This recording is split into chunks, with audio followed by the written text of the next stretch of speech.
Hilde, als minister ben je al bevoegd voor de kinderopvang, maar in de volgende regeerperiode willen jullie eigenlijk nog wel veel verder gaan. Wat zijn dan eigenlijk nog de problemen op het moment?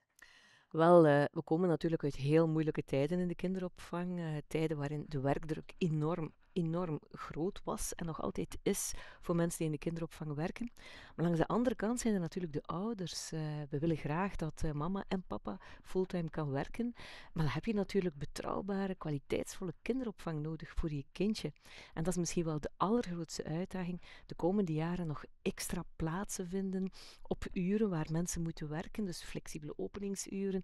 En ja, je voelt dat daar echt nog een en ander tekort schiet. Ja, daar is al heel erg veel geld in gestoken. Gaat daar nog geld voor te vinden zijn om dat uit te breiden? Wel, ik ben ontzettend trots over de bijna 300 miljoen euro die we in 2024 kunnen extra investeren in de kinderopvang. Maar het zal nog meer moeten zijn de komende jaren. We moeten eigenlijk op een aantal vlakken extra gaan investeren.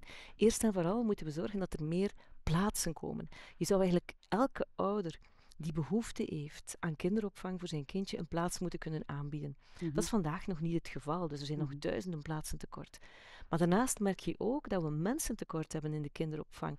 En dat de mensen die er werken, ja, die hebben het heel zwaar. En het is dus voor mij echt cruciaal dat de volgende regering naar een ratio noemt dat gaat, van 1 op 5. Dat betekent dat iemand die werkt in de kinderopvang nooit voor meer dan 5 kindjes tegelijk moet zorgen. Mhm. En ik weet niet of u zelf al eens tegelijk voor 5 kindjes gezorgd hebt. Dat is Nee, echt toch kan me heel wat. voorstellen dat dat zeer zwaar moet Ja, zijn. maar dus vandaag, tot voor kort, was de regel dat je zelfs of tot 8 of in sommige situaties voor 9 kindjes tegelijk kon zorgen. We hebben Niet dat nu oké. al met eentje gedaald, maar we moeten de komende jaren nog stappen voorwaarts zetten om die werkdruk naar beneden te halen en om Mhm. het ook mogelijk te maken dat mensen die werken in de kinderopvang ook 100% voldoening hebben voor datgene wat ze doen. Ja, Want die kinderopvang die is zo ja. waardevol. Ik ben zelf oma en ik merk dat mijn 2 kleinkinderen, die leren zoveel in de kinderopvang, zaken die ze ook soms thuis niet zouden leren. Ja, tuurlijk. Wat mij ook een heel belangrijk punt is, dat is de betaalbaarheid voor ouders van de kinderopvang. Want iedereen heeft natuurlijk niet een gelijkaardig budget. Kan daar iets aan gedaan worden om dat bijvoorbeeld te relateren aan het inkomen van mensen?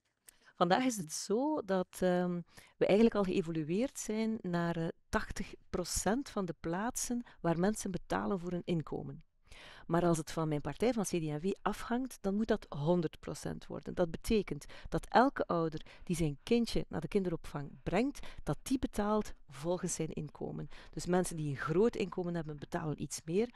Mensen die een kleiner inkomen hebben, die betalen iets minder. We hebben ook de voorbije jaren stappen gezet. We zijn van 60% naar 80% inkomensgerelateerde plaatsen geëvolueerd. Maar het moet de komende jaren 100% worden als het van CD&V afhangt.